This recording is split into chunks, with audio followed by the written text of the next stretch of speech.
Assalamualaikum warahmatullahi wabarakatuh. Salam hangat bersama dengan saya Laode Noval.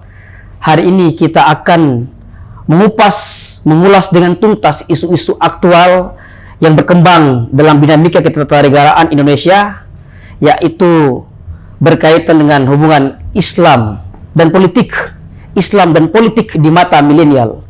Dan pada kesempatan yang berbahagia ini juga hadir bersama-sama dengan kita, saudara kita, rekan kita, tokoh intelektual milenial dan juga sekaligus mahasiswa Fakultas Ilmu Politik Universitas Muhammadiyah Jakarta, yakni saudara kita Rian Hidayat. Gimana kabarnya, Bung Rian? Alhamdulillah, kabar baik.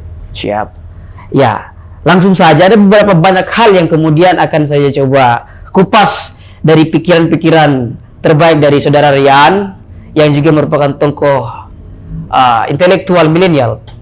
Kalau misalnya Bung Rian kita lihat dalam sejarah perkembangan bangsa Indonesia itu sampai hari ini itu kita melihat ada seakan-akan orang itu mau memisahkan antara Islam dan politik.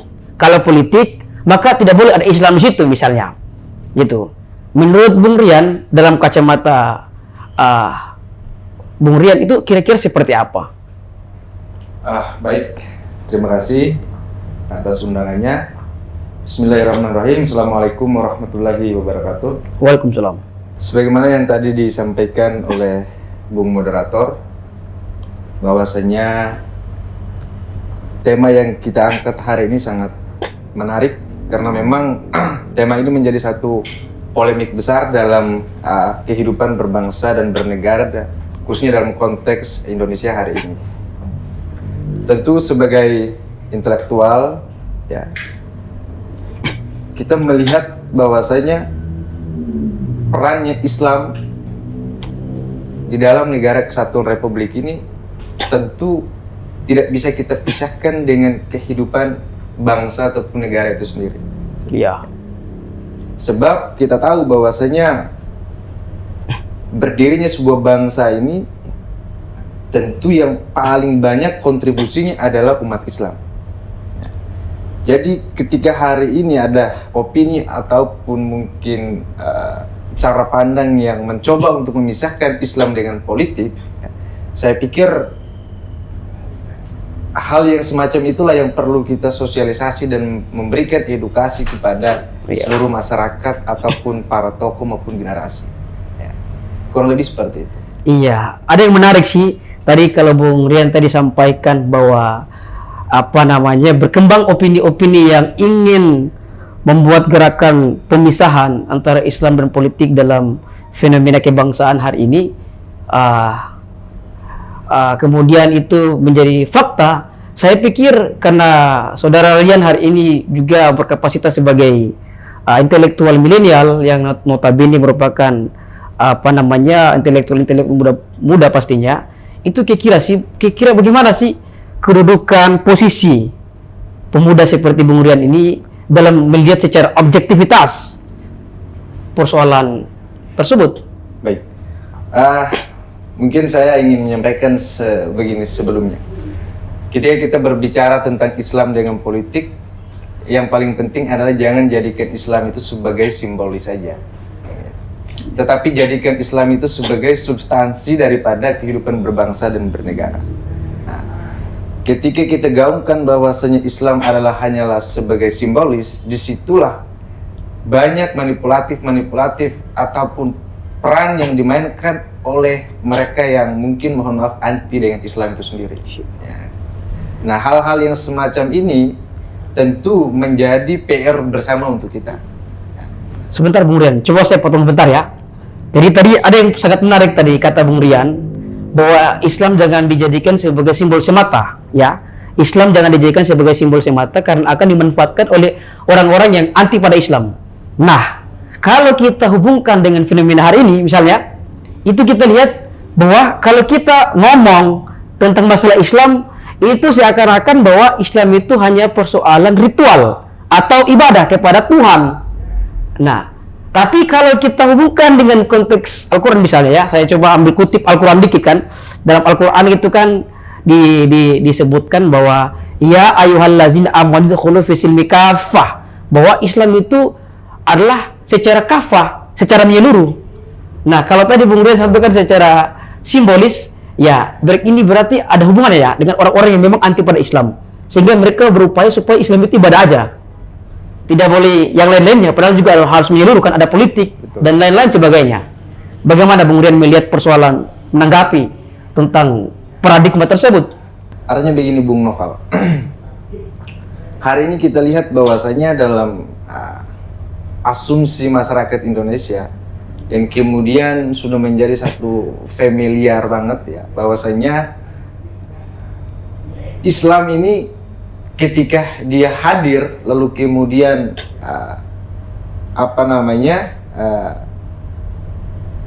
mengisi kepada semua kehidupan, semua lini ya. Nah, disinilah pandangan-pandangan yang tadi yang saya sampaikan itu ya, menjadi perdebatan. Tidak hanya saja perdebatan antara kelompok Islam dengan kelompok non-Islam, ya, tetapi juga di dalam Islam itu pun sendiri ya, itu hari ini kita ketahui bersama ataupun kita lihat secara kasat mata bahwasanya perdebatan antara satu keimanan, keyakinan itu sangat luar biasa. Kayak gitu. Saya tidak tahu entah ini cara pandang yang simbolis atau substantif gitu kan. Tetapi menurut saya secara pribadi ya, pandangan-pandangan yang seperti ini yang seharusnya kita cut. Ya. Tidak boleh diteruskan gitu. Kenapa? Karena kita punya akar sejarah yang jelas dalam konteks Islam Indonesia gitu. Nah, ketika kita mengetahui sejarah, tentu ya, paradigma ataupun asumsi yang dibangun ya, oleh mereka-mereka yang gagal paham ya, atau mungkin pahamnya gagal dengan bisa jadi gagalnya paham, kurang lebih seperti itu ya, dengan Islam ini ya, mereka akan sadar pada akhirnya bahwasanya peran Islam di negara ini sangat begitu konkret gitu. Ya, coba saya lihat dikit. Tadi saudara Rian tadi katakan bahwa yang paling menarik tadi yang saya tangkap tadi ya, bahwa orang-orang itu gagal paham ya. Jadi, tapi kalau saya misalnya tarik lebih luas lagi, barangkali bukan gagal paham, tetapi memang ada distorsi pemahaman gitu.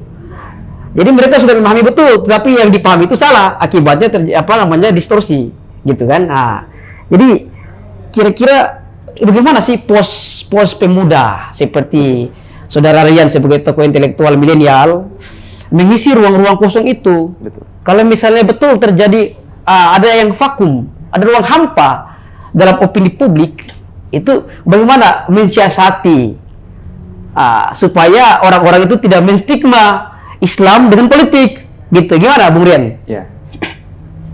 Jadi kita akui bahwasanya memang hari ini milenial ya, boleh dikategorikan apatis ataupun fobia ketika mereka berbicara tentang Islam dengan politik itu sendiri. Ini yang memang hari ini kita lihat secara komprehensif bahwasanya generasi kita hari ini sudah diracuni oleh berbagai produksi-produksi yang kemudian menghambat ya akan pengetahuan anak-anak ataupun generasi-generasi milenial kita hari ini, baik itu dari pemahaman Islam maupun dari pemahaman politik itu sendiri. Iya. Kenapa ini terjadi? Karena memang pada dasarnya milenial hari ini ya, mereka sudah melek dengan kemajuan teknologi. Okay. Sehingga mereka lupa bahwasanya ada satu hal yang sangat fundamentalis yang harus dipertanggungjawabkan oleh mereka. Ya. Baik, jadi saya pikir bahwa dalam sudut pandang perspektif saudara Rian itu sudah sangat clear ya, bahwa tidak ada soal, tidak ada pertentangan, konfrontasi yang dalam antara politik Islam dan politik gitu. Ini dari Bung Rian, pandangan Bung Rian gitu ya. Kita tidak bisa kemudian menghalau pendapat publik. Tapi kalau kacamata Bung Rian seperti itu, ya coba mari kita lihat ya Bung Rian ya. Coba saya mau lihat dalam domain yang agak luas. Nah, hari ini misalnya kita bisa melihat itu kebanyakan sih masyarakat itu terprovokasi dengan adanya statement-statement pejabat publik iya kan? Banyak sekali pejabat-pejabat publik dari baik dari segi statement maupun kebijakan, ya kan? Saya tidak perlu sebut satu persatu kan, tapi Bung Rian juga pasti tahu.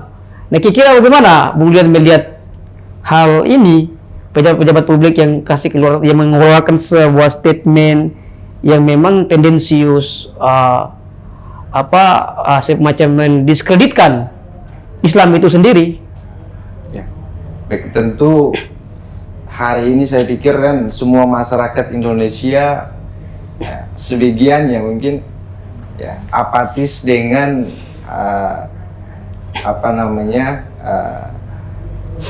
bentuk daripada tindakan pemerintah itu sendiri. Ya. Kalau kita tarik ke negara ya, atau konteksnya hari ini begitu, karena banyak sekali ya, pemerintah mengeluarkan statement ataupun mengeluarkan kebijakan publik yang sedikit tendensius begitu. Nah, kemudian itu tidak hanya satu kali, tetapi berulang-ulang kali. Ya. Ya.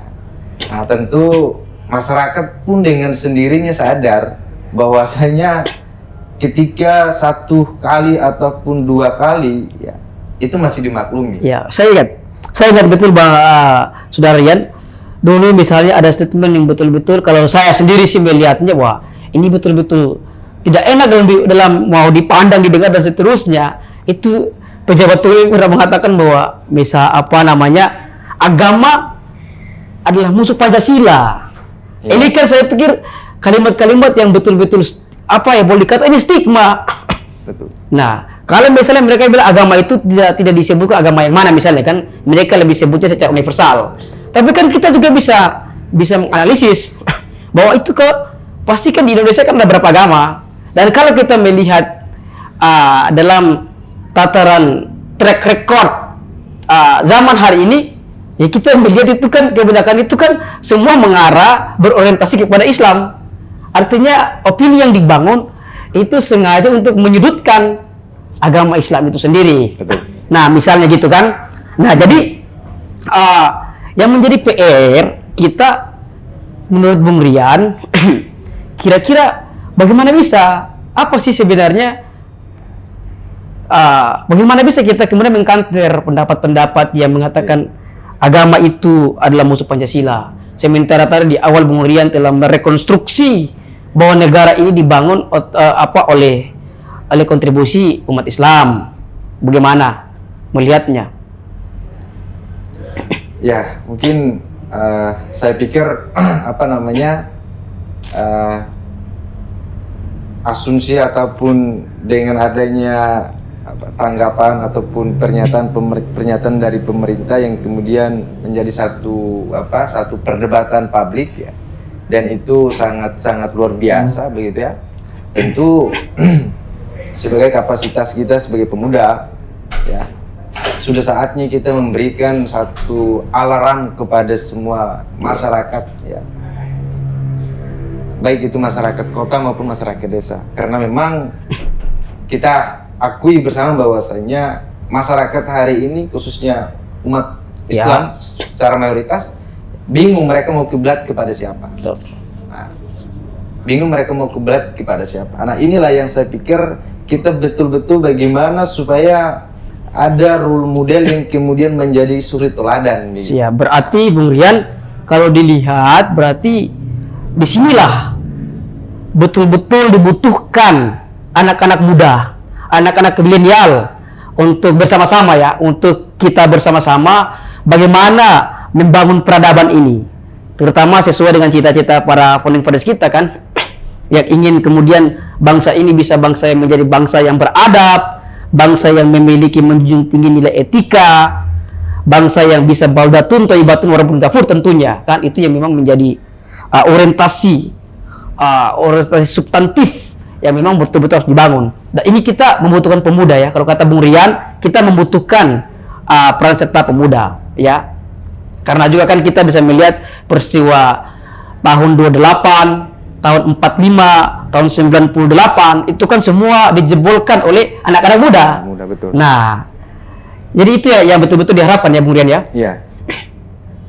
Ya, apa ya, saya perlu bilang bahwa memang sih selain apa, kita butuh energi, sinergi dan elaborasi antara anak-anak muda ya, seperti misalnya seperti Bung Rian ini ya.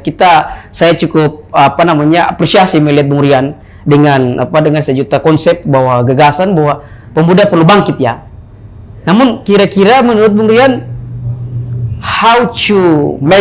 bagaimana membuat pemuda itu bisa bangkit di tengah keterpurukan apatisme yang bertumbuh hari ini, hedonisme di mana-mana, supaya pemuda tidak fobia kayak tadi kan, fobia pada politik. Itu bagaimana merekonstruksi, membangun itu?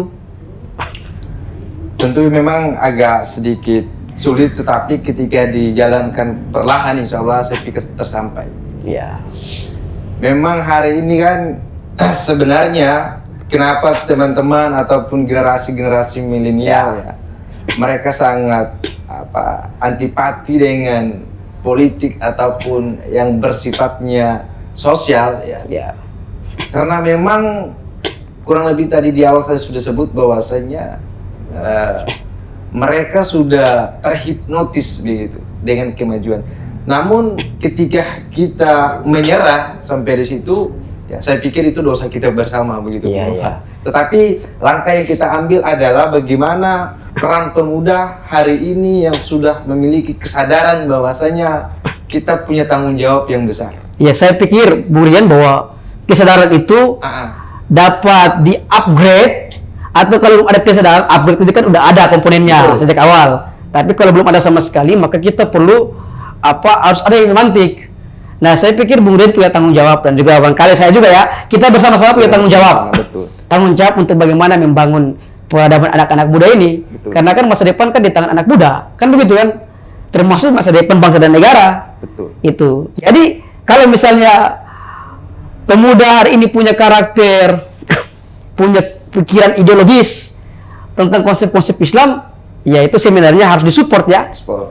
Karena yang paling penting itu adalah substansi, iya kan?